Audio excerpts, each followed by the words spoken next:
questions that I would get asked all of the time about home rolling would be, how soon can you wear makeup after you've done your home rolling or microneedling at home?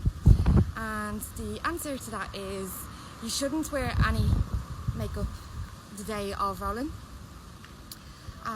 You can apply makeup 3 days afterwards, but what you can do is the following day after needling you can wear a mineral makeup. But if you don't have a mineral makeup, you shouldn't wear any makeup until 3 days, because you've opened the channels in your skin and you just want your good ingredients get into the deeper levels for those first 3 days anyway. My name is Caroline Hooper. I'm a certified skin and laser specialist.